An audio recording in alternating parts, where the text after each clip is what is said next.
सुप्रभातम राम राम राम सर्वेभ्यः हृत्पूर्वक नमस्काराः. Welcome to class 18 of Learn to Chant Bhagavad Gita webinar. We have two panelists today. We have Pranav and Dr. Rama Bhagini joining us. As you all know, we have completed 41 verses in chapter 2, Sankhya Yoga.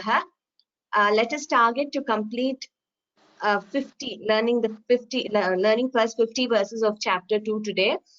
And as always, request those of you who want to chant individually to please use the raise your hand option.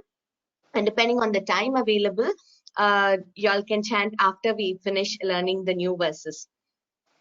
So let us begin. गुरुरेव गतिर्गुरुमेव भजे गुरुणैव सहास्मि नमो गुरवे न गुरोः परमं शिशुरस्मि गुरोः मतिरस्ति गुरौ मम पाहि गुरो नारायणं नमस्कृत्य नरं चैव नरोत्तमं देवीं सरस्वतीं व्यासं ततो जयमुदीरयेत् वसुदेवसुतं देवं कंसचाणूरमर्दनं देवकी परमानन्दं कृष्णौ वन्दे जगद्गुरुम् पार्थाय प्रतिबोधितां भगवता नारायणेन स्वयं व्यासेन ग्रथितां पुराणमुनिना मध्ये महाभारतम् अद्वैतामृतवर्षिणीं भगवतीम् अष्टादशाध्यायिनीम् अम्ब त्वामनुसन्दधामि भगवद्गीते भवद्वेषिणीम्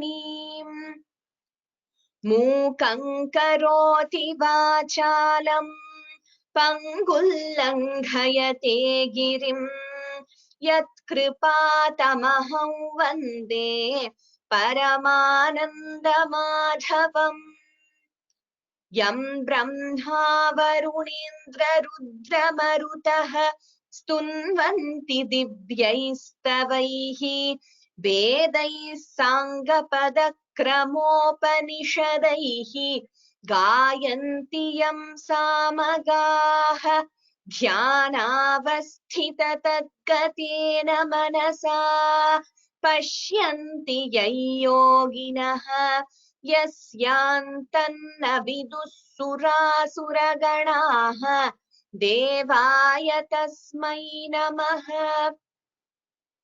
धृतराष्ट्र उवाच धर्मक्षेत्रे कुरुक्षेत्रे समवेतायुयुत्सवः मामकाः पाण्डवाश्चैव किमकुर्वत सञ्जय।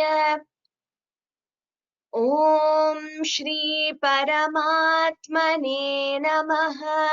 अथ श्रीमद्भगवद्गीता अथ द्वितीयोऽध्यायः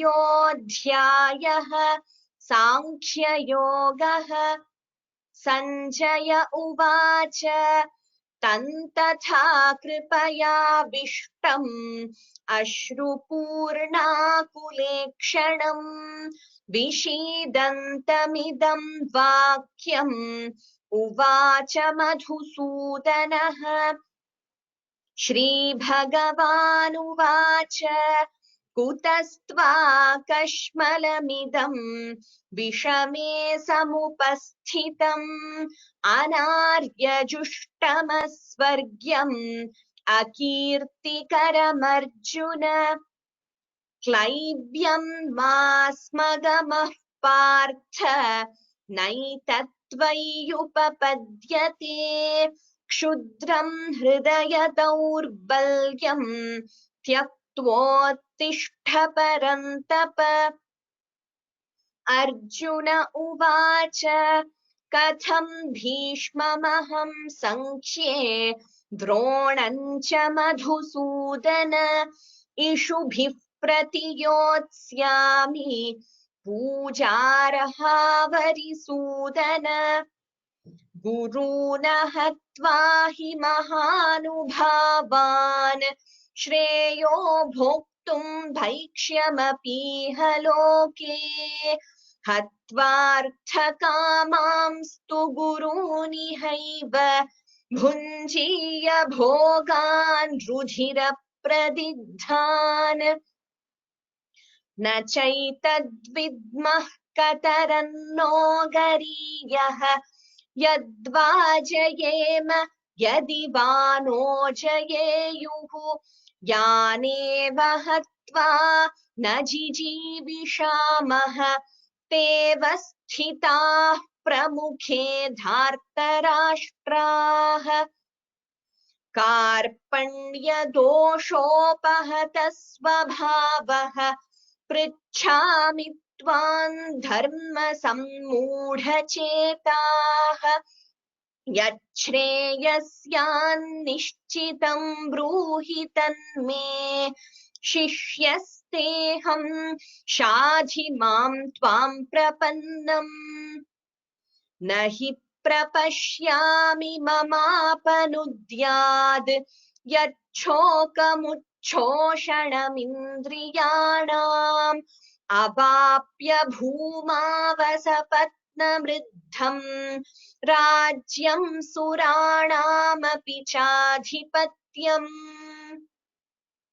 सञ्जय उवाच एवमुक्त्वा हृषीकेशम् गुडाकेशः परन्तप न योत्स्य इति गोविन्दम् उक्त्वा तूष्णीं बभूवः।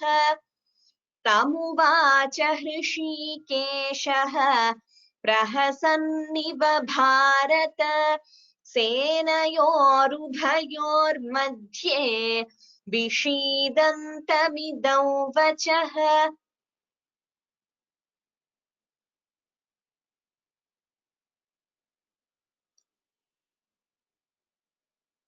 Pranav, could I request you to chant from the 11th one to the 20th? श्रीभगवानुवाच अशोच्यानन्वशोचस्त्वं प्रज्ञावादांश्च भाषसे गतासूनगतासूंश्च नानुशोचन्ति पण्डिताः।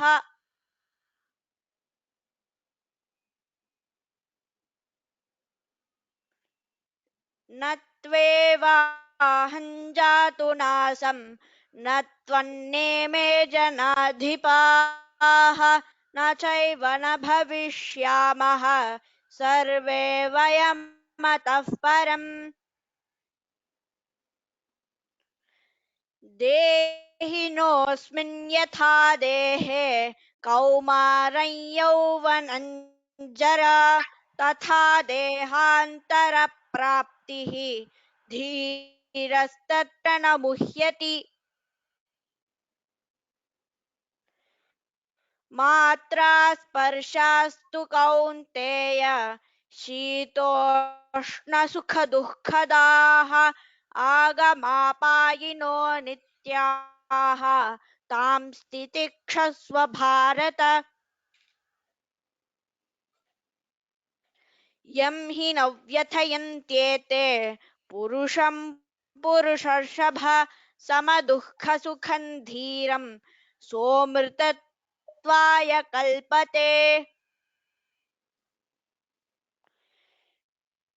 नासतो विद्यते भावः नाभावो विद्यते सतः उभयोरपि दृष्टोऽन्तः त्वनयोस्तत्त्वदर्शिभिः। अविनाशि तु तद्विद्धि येन सर्वमिदं ततं विनाशमव्ययस्यास्य न कश्चित् कर्तुमर्हति अन्तवन्त इमे देहाः नित्यस्योक्ताः शरीरिणः अनाशिनो प्रमेयस्य तस्माद्युध्यस्व भारत य एनं वेत्ति हन्तारम् यश्चैनं मन्यते हतम् उभौ तौ न विजानीतः नायं हन्ति न हन्यते न जायते म्रियते वा कदाचित् नायं भूत्वा भविता वा न भूयः अजो नित्यः शाश्वतोऽयं पुराणः न हन्यते हन्यमाने शरीरे वेदाविनाशिनं नित्यं य एनमजमव्ययम् कथं स पुरुषः पार्थ कं घातयति हन्तिकम् Dr. Rama Bhagini, yes, from the next one till 31, please. Okay. वासांसि जीर्णानि यथा विहायः नवानि गृह्णानि नरोपराणि तथा शरीराणि विहाय जीर्णा नन्यानि संयाति नवानि देहि Atra vihayah iti nasti, vihaya, there is no visarga here. Vasamsi jirnani yatha vihaya navani grinhati naroparani तथा शरीराणि विहाय जीर्णान्यन्यानि संयाति नवानि देहि. Next one. पुनः वद. Okay. Next one. Yeah. नैनं छिन्दन्ति शास्त्राणि शस्त्राणि नैन दहति पावकः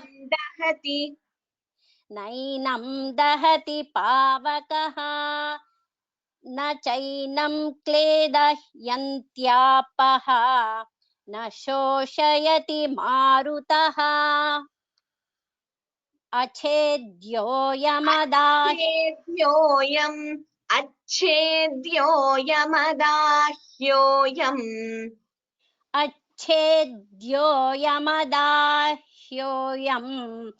अक्लेद्यो शोष्य एव च नित्यः सर्वगतस्ताणुः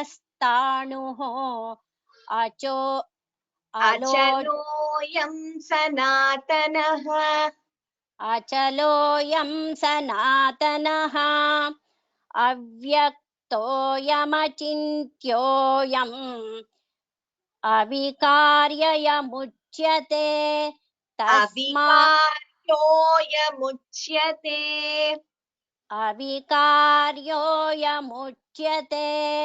तस्मादेवं विदित्वैनं नानुशोचितुमर्हसि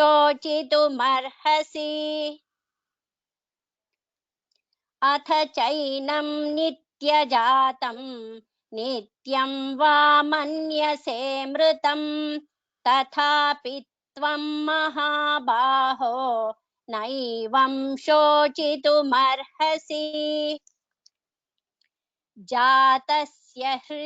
जातस्य हि ध्रुवो मृत्युः जातस्य हि ध्रुवो मृत्युः जातस्य हि ध्रुवो मृत्युः.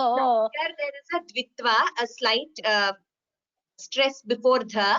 So jatasya hi dhruvo जातस्य हि ध्रुवो मृत्युः ध्रुवं जन्ममृतस्य च तस्मादपरिहार्येऽर्थे न त्वं शोचितुमर्हसि न त्वं शोचितुमर्हसि अव्यक्तादीनि भूतानि तं मध्यानि भारत अव्यक्तनिधनान्येव तत्र का परिदेवना. One more. Yes, you could chant this. Yes. आश्चर्यवत् पश्यति कश्चिदेनम् आश्चर्यवद्वदति तथैव चान्यः आश्चर्यवश्चैनमन्यः शृणोति श्रुत्वाप्येनं वेद न चैव कश्चित्. धन्यवादाः. आश्चर्यवत् पश्यति कश्चिदेनम् आश्चर्यवद् वदति तथैव चान्यः आश्चर्यवच्चैनमन्यः शृणोति श्रुत्वाप्येनं वेद न चैव कश्चित्. देहि नित्यमवध्योऽयम् देहे सर्वस्य भारत तस्मात् सर्वाणि भूतानि न त्वं शोचितुमर्हसि. स्वधर्ममपि चावेक्ष्य न विकम्पितुमर्हसि. धर्म्याद्धियुद्धात् श्रेयोऽन्यत् क्षत्रियस्य न विद्यते. यदृच्छया चोपपन्नं स्वर्गद्वारमपावृतं सुखिनः क्षत्रियाः पार्थ लभन्ते युद्धमीदृशम्. अथ चेत्त्वमिमं धर्म्यं सङ्ग्रामं न करिष्यसि ततः स्वधर्मं कीर्तिं च हित्वा पापमवाप्स्यसि. अकीर्तिं चापि भूतानि कथयिष्यन्ति ते व्ययाम् सम्भावितस्य चाकीर्तिः मरणादतिरिच्यते.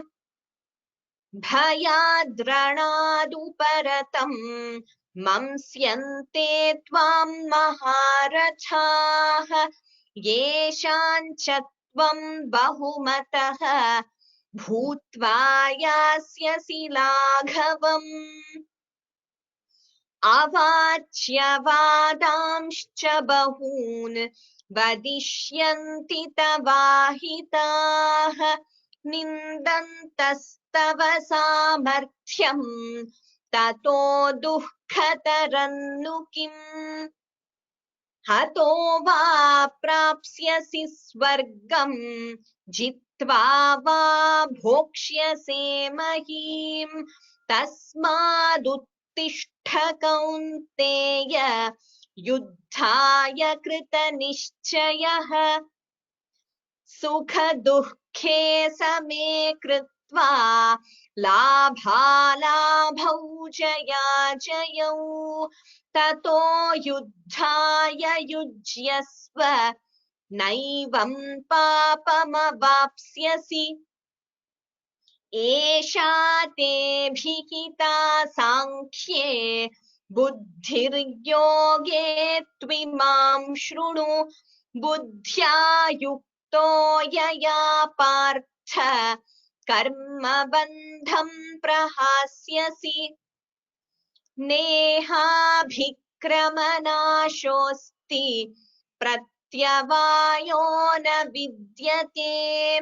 स्वल्पमप्यस्य धर्मस्य त्रायते महतो भयात्. व्यवसायात्मिका बुद्धिः एकेह कुरु नन्दन बहुशाखा ह्यनन्ताश्च बुद्धयो व्यवसायिनाम्.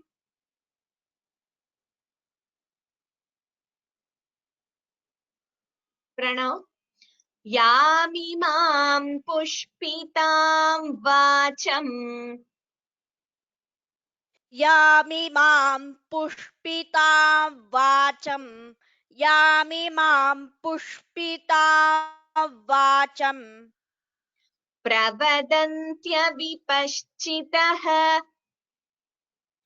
प्रवदन्त्यविपश्चितः प्रवदन्त्यविपश्चितः वेदवादरताः पार्थ वेदवादरताः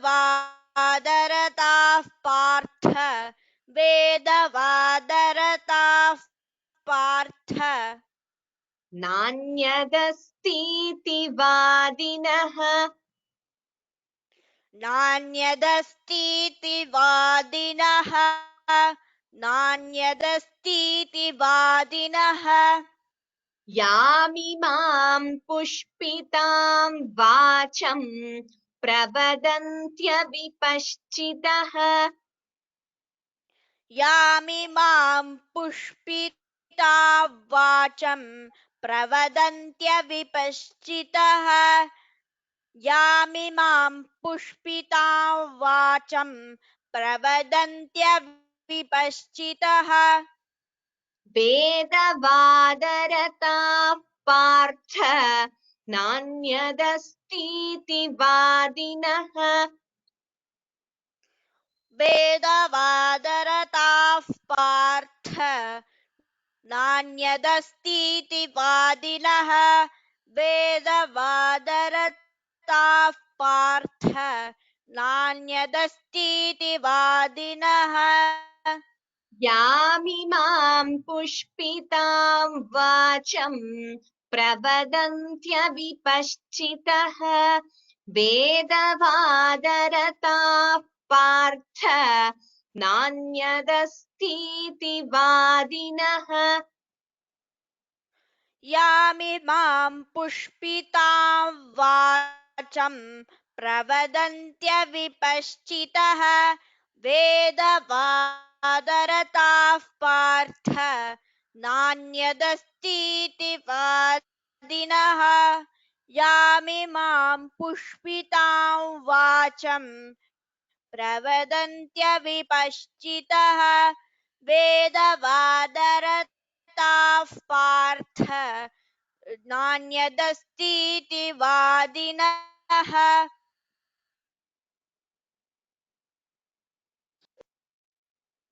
chant it as कामात्मानस्वर्गपराः कामात्मानस्वर्गपराः जन्म कर्म फलप्रदाम् कामात्मानस्वर्गपराः जन्म कर्म फलप्रदाम् कामात्मानस्वर्गपराः जन्म कर्म फलप्रदाम् क्रिया विशेषबहुलां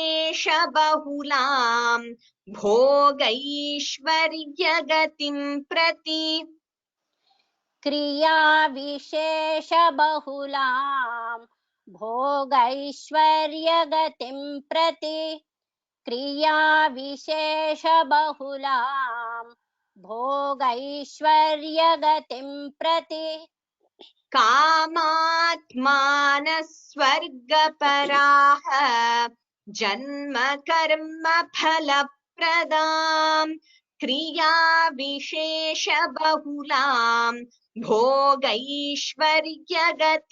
प्रति कामात्मानस्वर्गपराः जन्म कर्म फलप्रदाम् क्रिया विशेषबहुलां भोगैश्वर्यगतिं प्रति कामात्मानस्वर्गपराः जन्म कर्म फलप्रदाम् क्रिया विशेषबहुलां भोगैश्वर्यगतिं प्रति Now Neha भोगैश्वर्यप्रसक्तानां भोग भोगैश्वर्यप्रसक्तानां भोगैश्वर्यप्रसक्तानां भोगैश्वर्यप्रसक्तानां भोगैश्वर्यप्रसक्तानां भोगैश्वर्यप्रसक्तानां. While chanting Aishwarya Prasaktanam, again there is a small stress here. Bhogaishwarya Prasaktanam. भोगैश्वर्यप्रसक्तानां भोगैश्वर्यप्रसक्तानां तयापहृतचेतसाम्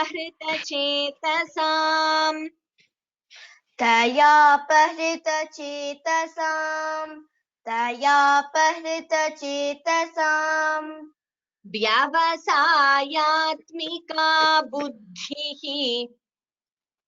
व्यवसायात्मिका बुद्धिः व्यवसायात्मिका बुद्धिः समाधौ न विधीयते समाधौ न विधीयते समाधौ न विधीयते भोगैश्वर्यप्रसक्तानां तयापहृतचेतसाम् भोगैश्वर्यप्रसक्तानां तयापहृतचेतसां भोगैश्वर्यप्रसक्तानां तयापहृतचेतसां व्यवसायात्मिका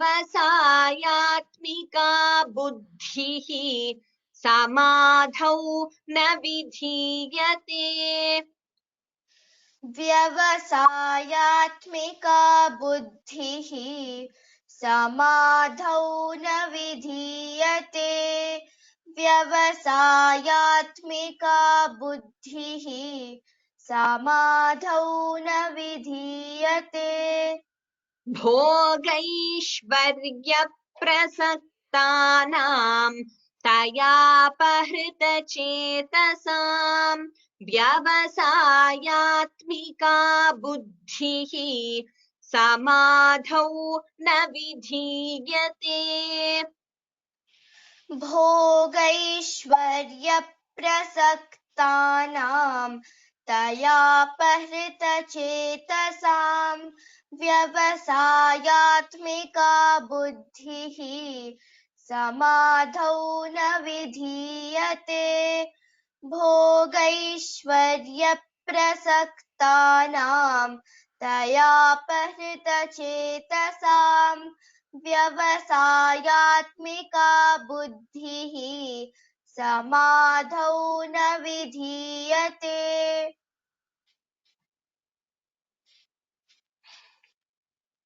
Next one, Pranav.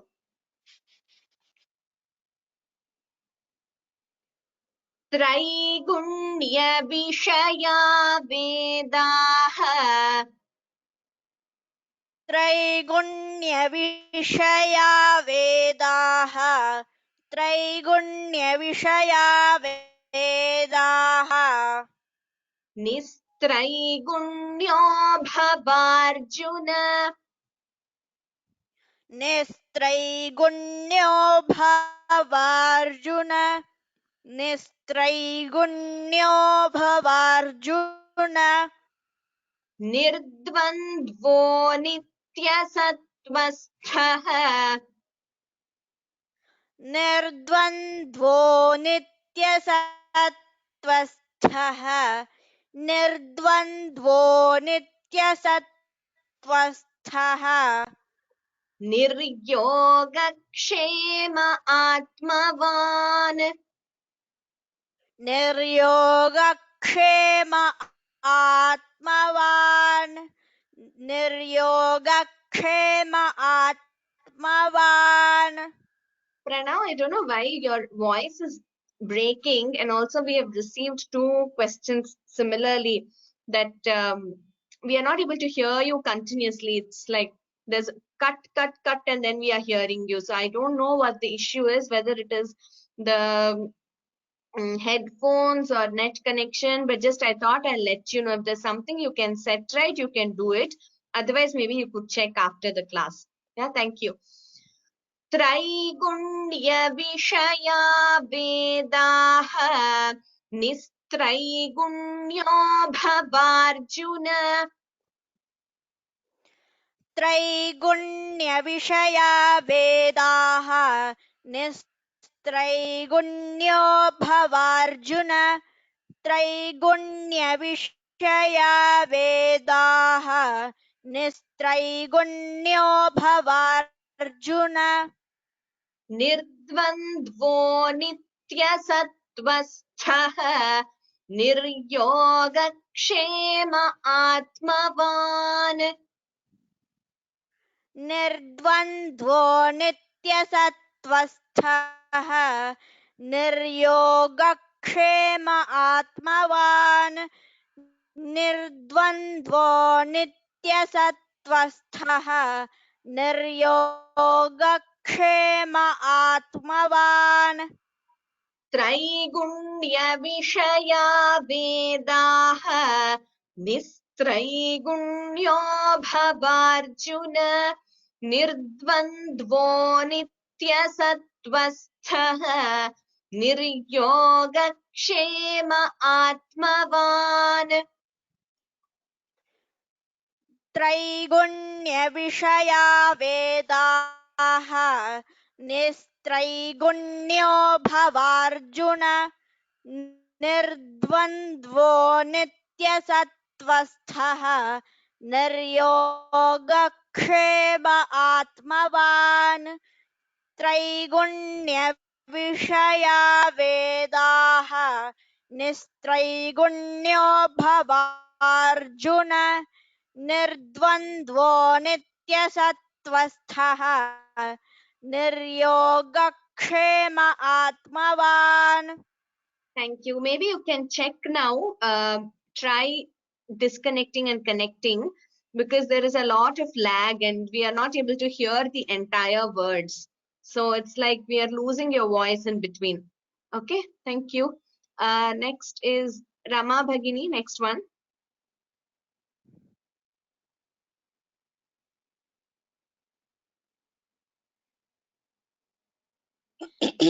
यावानर्थ उदपाने यावानर्थ उदपाने यावानर्थ उदपाने सर्वतः सम्प्लुतोदके सर्वतः सम्प्लुतोदके सर्वतः सम्प्लुतोदके तावान् सर्वेषु वेदेषु तावान् सर्वेषु वेदेषु तावान् सर्वेषु वेदेषु ब्राह्मणस्य विजानतः ब्राह्मणस्य विजानतः ब्राह्मणस्य विजानतः. Here all of you, vedeshu is hrasva swara, a short vowel, so please be careful while chanting it. Please do not prolong it as vedeshu, then it would become a dirgha swara.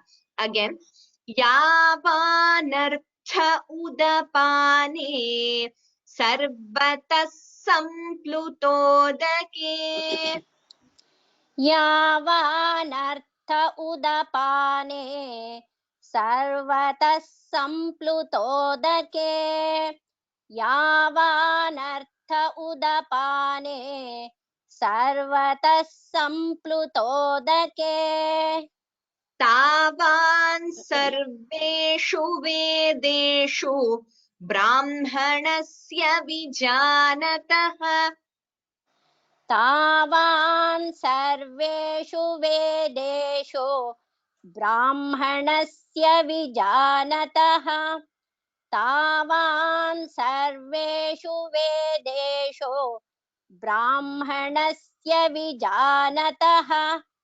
Here again, sarvatah samplutodake. While combining, it becomes visarga sakara sandhi. So sarvatah samplutodake together while chanting sarvatah samplutodake. We will chant this again. Yavanartha udapane sarvatah samplutodake tavan sarveshu vedeshu ब्राह्मणस्य विजानतः. यावानर्थ उदपाने सर्वतः सम्प्लुतोदके तावान् सर्वेषु वेदेषु ब्राह्मणस्य विजानतः. यावानर्थ उदपाने सर्वतः सम्प्लुतोदके तावान् सर्वेषु वेदेषु ब्राह्मणस्य विजानतः. धन्यवादाः. Now Neha. कर्मण्येवाधिकारस्ते कर्मण्येवाधिकारस्ते कर्मण्येवाधिकारस्ते कर्मण्येवाधिकारस्ते कर्मण्येवाधिकारस्ते कर्मण्येवाधिकारस्ते. Yeah, while chanting this na, all of you please note should be clearly chanted as karmanye vadhikaraste. It is not karmanye. It is not manye. Like for example, kadachana. This na is different from this na here. Na, this na here, you use more of your tongue. You twist your tongue more and you have to differentiate. We have two different letters in Sanskritam. So this should be karmanye vadhikaraste. Karmani eva adhikaraha te. These are the words in that pada. Karmanye vadhikaraste. Here it is kadachana na. And again here akarmani ni. So please be very careful and you have to differentiate between the na and the na. Karmanyevadhikaraste.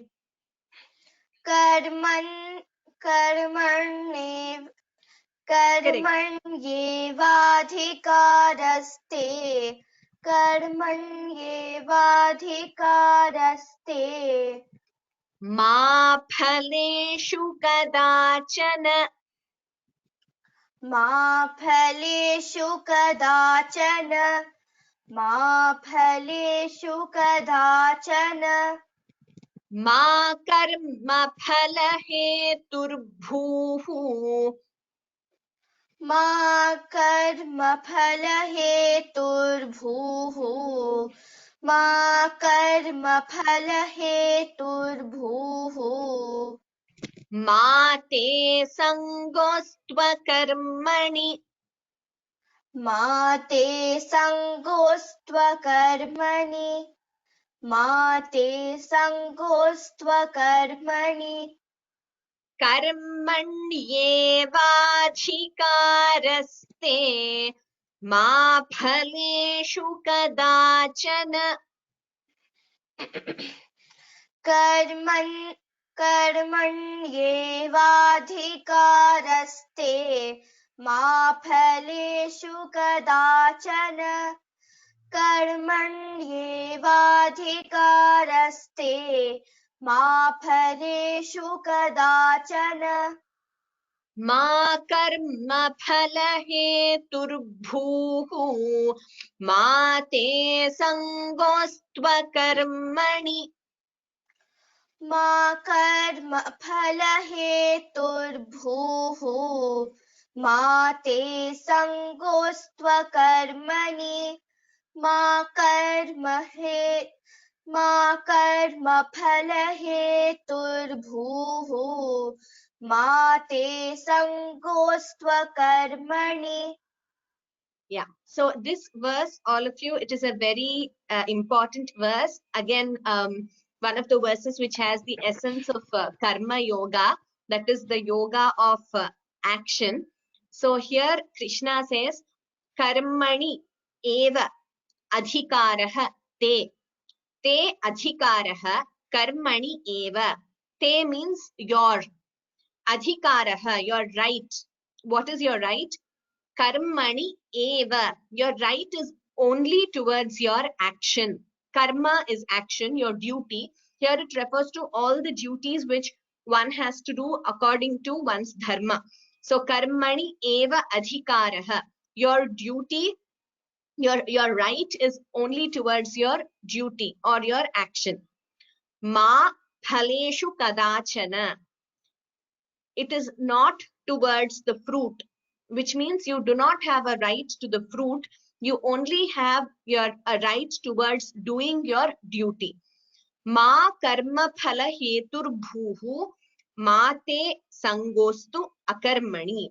So let not your action be only towards the fruit. Also, akarmani te sangaha ma astu. Akarmani, that is inaction, without doing your duty. Te sangaha ma astu. So you should not be attached towards inaction, which means this is also one of the most important verses. It is a message for everyone, all walks of life, again, all ages, whichever occupation. All of us should do whatever duty is ordained to us. How should we do it? Without having any attachment towards the fruit. But you should also not resort to what? You should also not resort to inaction. One should not be lazy to resort to inaction, but all of us must do our duty towards the best of our ability. So this is called Nishkama Karma, the essence of Karma Yoga. You are not having any desire or attachment towards the Karma Phala, that is the fruit of your action, but you are doing your duty faithfully. So this is, when you act like this, not only do you become a Karma Yogi, if you apply this practically in your life, you see that it is a very great psychological tool also, a very great instrument in day-to-day life. You can experience this yourself, whether you're a student studying for an exam, or someone participating in a competition, or say a professional working towards some goal. If you focus all your energy and efforts only on your duty, you will actually give it much more. You would be much better at it than being attached to the fruit. If your focus and your concentration is more towards the fruit, then each one of you should introspect and observe yourselves. Then what happens is the emotion gets more attached towards the fruit than towards doing your duty properly. So the energy, it's channelized more towards the fruit. So you're more worried whether whether you're aware of it or you're not aware of it. When you're attached to the fruit, you're more thinking or worried about what is going to be the outcome. So in that process, that emotion reduces the ability, the energy which is channelized towards doing your duty faithfully, towards putting your everything in your work, in your duty. So this is a great lesson for life. And also, each one of you, please start inculcating this. I'm sure all of you already do it. If you start doing your work this way, like I said, anyone, be it a student or a professional or anyone, like even a grihastha or even grihini, a homemaker towards the family, any karma, you do it without having attachment to the fruit, but do it to the best of your ability. Not only will it give you peace of mind, make you follow the path of karma yoga, but it will also result in you being detached from the emotion which is associated with the result. So that will naturally help you to be more balanced when you do your action. So this and the next verse, actually many verses in the Gita, Bhagavan Shri Krishna speaks about the Karma Yoga. So this is again one such verse. And next verse also he continues. These are some of the verses where in one verse you get the entire essence. So it's nice to just stress on these verses, understand a bit, and then move ahead. So we will chant this entire verse again.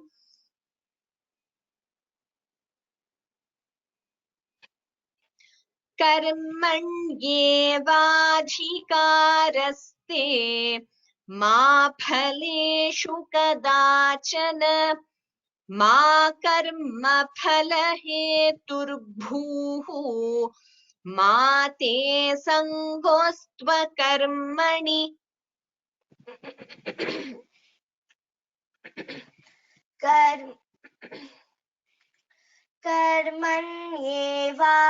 कर्मण्येवाधिकारस्ते मा फलेषु कदाचन मा कर्मफलहेतुर्भूः मा ते सङ्गोऽस्त्वकर्मणि कर्मण्येवाधिकारस्ते मा फलेषु कदाचन मा कर्मफलहेतुर्भूः मा ते सङ्गोऽस्त्वकर्मणि.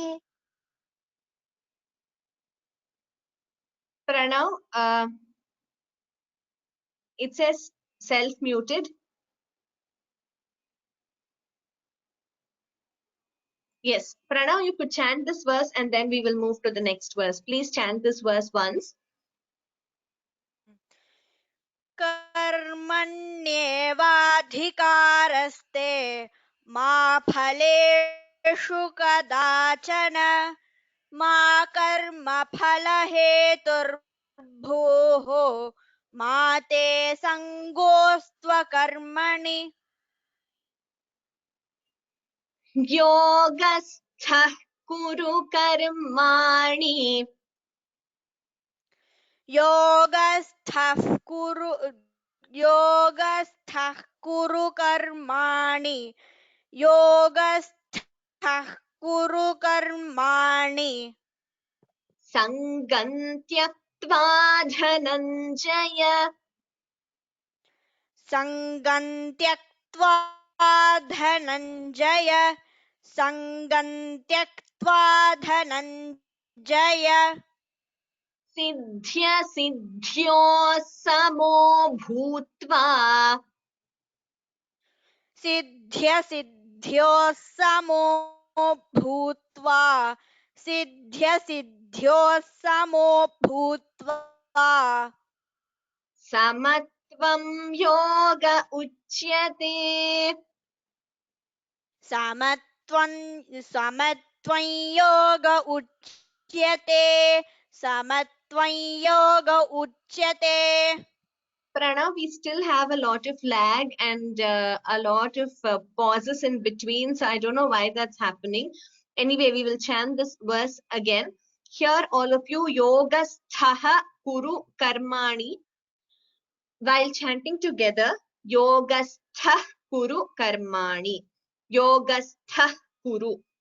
Sangam tyaktva. You can also chant it as Sangam Tyaktva, pronouncing the Anuswara completely, or Sangan Tyaktva when you combine the Sandhi. Then here, Siddhya Siddhyoho Samo Bhutva. While chanting together, when you combine, it would be Siddhya Siddhyo Samo Visarga Sakara Sandhi. By now, most of you would be familiar with this.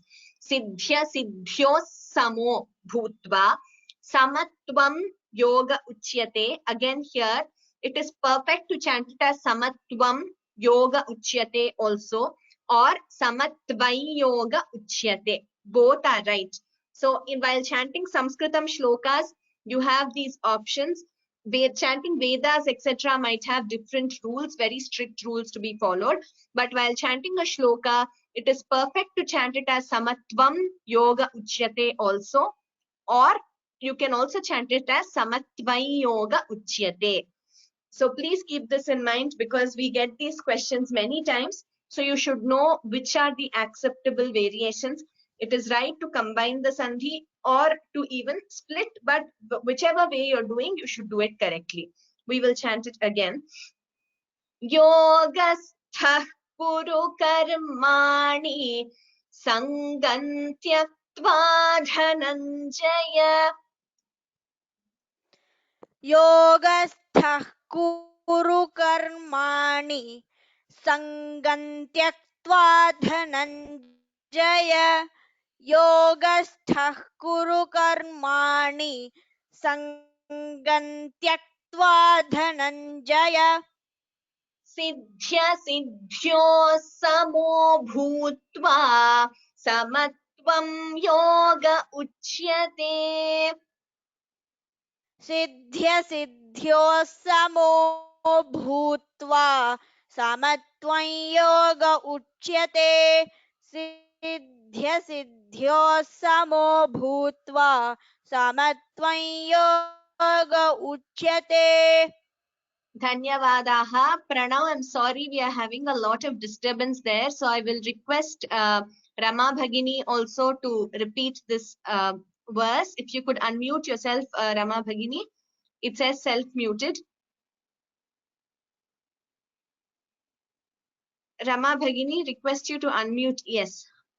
Yoga Kuru Karmani Sangam Tyaktva Dhananjaya Siddhya Siddhyo Samo Bhutva Samatvam Yoga Uchyate. योगस्थः कुरु कर्माणि सङ्गं त्यक्त्वा धनञ्जय सिद्ध्य सिद्ध्योः समो भूत्वा समत्वं योग उच्यते योगस्थः कुरु कर्माणि सङ्गं त्यक्त्वा धनञ्जय सिद्ध्य सिद्ध्योः समो भूत्वा समत्वं योग उच्यते. Here again, like in the previous verse, Krishna continues to say, Yogasthaha, dwelling in yoga, karmani kuru. So you do your duty by dwelling in yoga. And how do you do it? Sangam tyaktva, by giving up any sense of attachment. Dhananjaya, Dhananjaya is a reference to Partha, Arjuna. O Arjuna, dwelling in yoga, you do your duties. And how else should you be? Siddhya siddhyoho samo bhutva. Samaha is the word. So siddhi asiddhyoho, whether in success or failure, whether in accomplishment or loss, gain or loss, siddhya siddhyoho, success or failure, samaha bhutva, being even-minded. So you have to be even-minded and take it with equanimity, be balanced. But you have to do your duty properly. And as long as as far as the fruit is concerned, be balanced about it. Siddhya siddhyoho, in success and failure, be even-minded. Samatvam yoga uchyate. What is yoga? Samatvam. This even temperament or equanimity is yoga. So having this balance of mind, this equanimity, that itself is yoga. So Arjuna, do your duty this way. So do not worry whether you're going to win the war or lose the war. This is a life lesson for all of us. And like I've been repeating many times, for all stages of life, which is why apart from the deeply spiritual knowledge which is embedded in the Gita, it is a very great psychological work. It is a lesson for life for all of us to remain balanced and to be to be even-minded in all circumstances. I will chant this verse once, then we will move on to the next one. Yogastha kuru karmani sangam tyaktva dhananjaya सिद्ध्य सिद्ध्योः समो भूत्वा समत्वं योग उच्यते.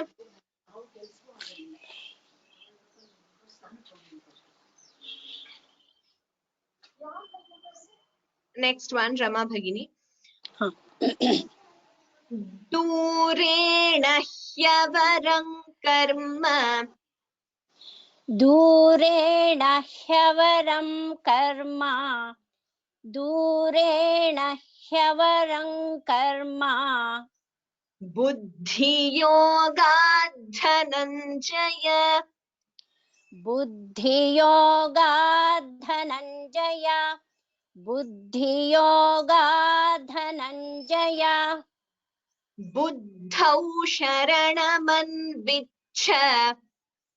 बुद्धौ शरणमन्विच्छ बुद्धौ शरणमन्विच्छ कृपणाः फलहेतवः.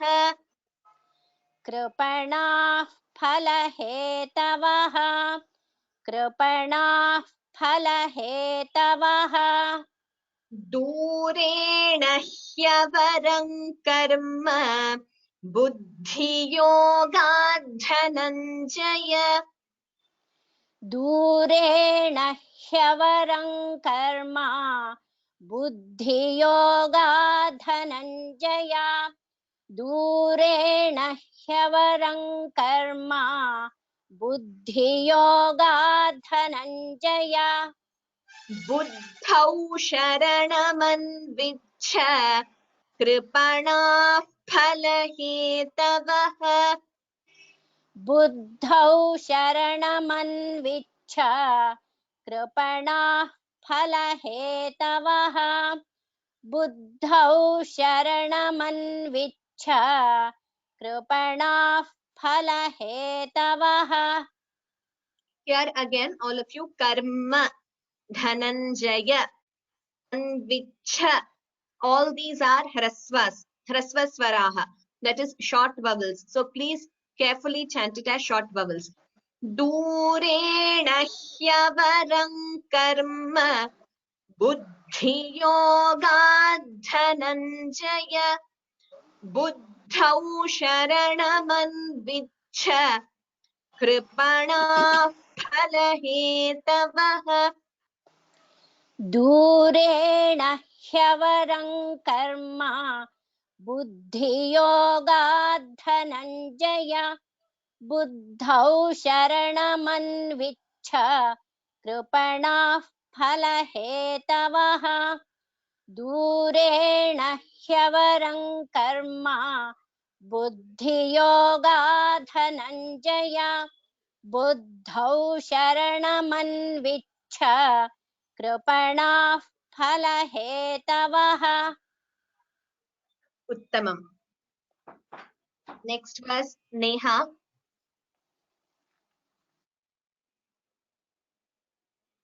बुद्धियुक्तो जहातीह. बुद्धियुक्तो जहातीह बुद्धियुक्तो जहातीह उभे सुकृत दुष्कृते. उभे सुकृत दुष्कृते उभे सुकृत दुष्कृते तस्माद् योगाय युज्यस्व.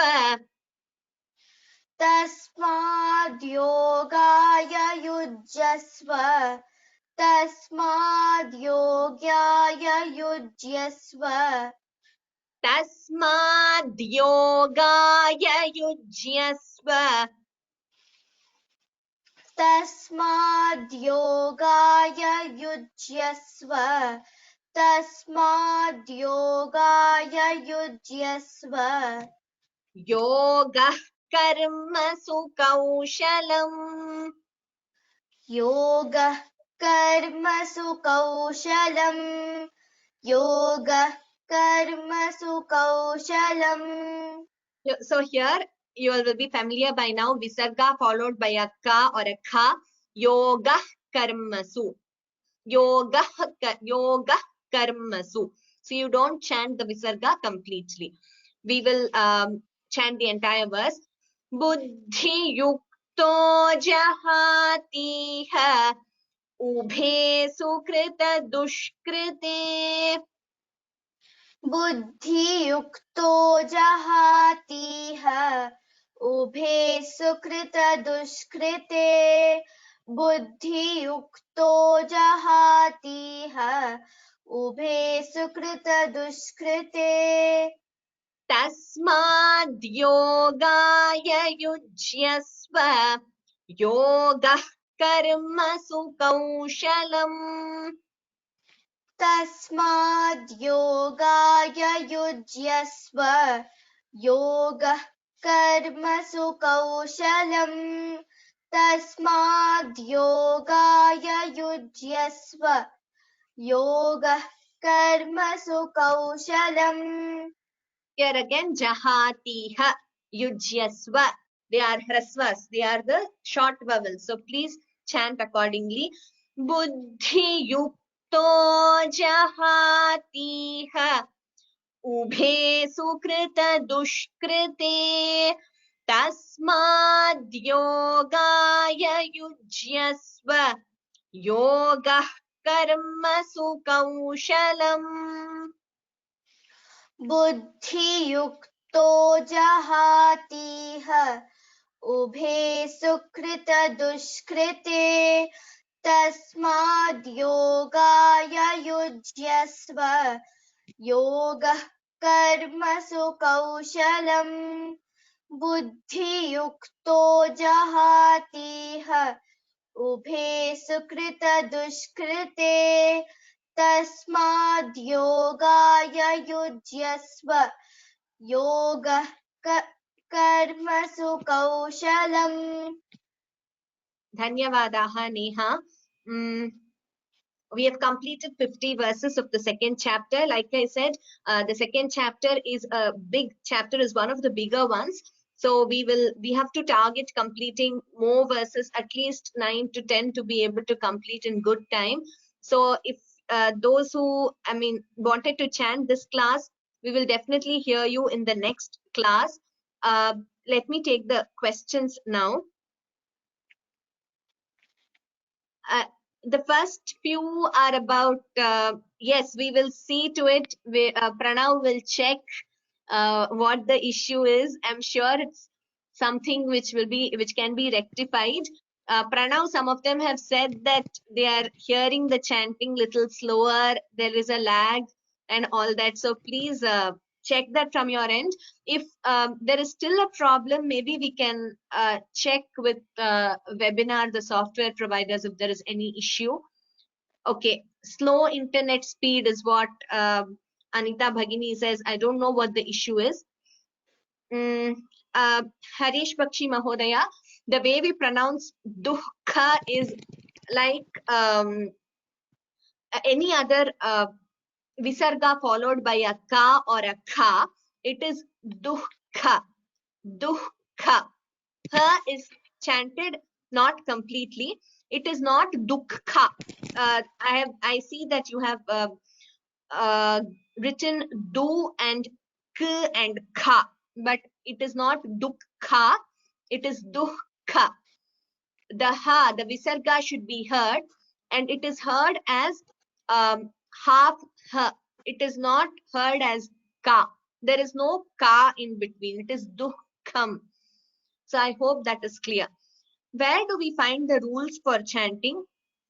Yes, so the rules for chanting shlokas are one of the works which is an authority is called Shiksha Shastram or Paniniya Shiksha, where you have some of the rules for pronunciation and chanting. We have dealt with some of these rules which we will be following in the Gita webinar in the very first class. If you see session 1, where even Vishwanathan Mahodaya had joined us, the first class where we only discussed the rules for chanting along with the chart, you will get that. If you want to learn more about it, then also our CD is available, Vyoma's Learn to Chant Bhagavad Gita, and it is actually called Learn Samskrita Pronunciation through Bhagavad Gita. So the first part of the CD, there is a detailed discussion of the rules for pronunciation, and you can go through that. The links have been sent in previous classes through email, and also it is up on the portal. Anyone who has registered for this class will be able to access all the previous lessons and the link to the Gita downloadable version of Vyoma Samskrita Pathashala. Okay, Venkateshwaran Gopala Mahodaya says 48th shloka clarification required. 48th shloka, I will chant it again. Yogastha Puru Karmani Sangam Tyaktva Dhananjaya Siddhya Siddhyo Samo Bhutva Samatvam Yoga Uchyate. Another way of chanting it is Samatvai Yoga Uchyate. So both are correct. Please follow whichever is easier for you all. I hope that is clear, Mahodaya. I hope the 48th shloka is clear. If in case you still have any doubt, please either email us, or in the next class, maybe we can again repeat it, or if you want to chant it individually also, in the next class, we can listen to you and see if there are any more clarifications. Let us chant the last verse.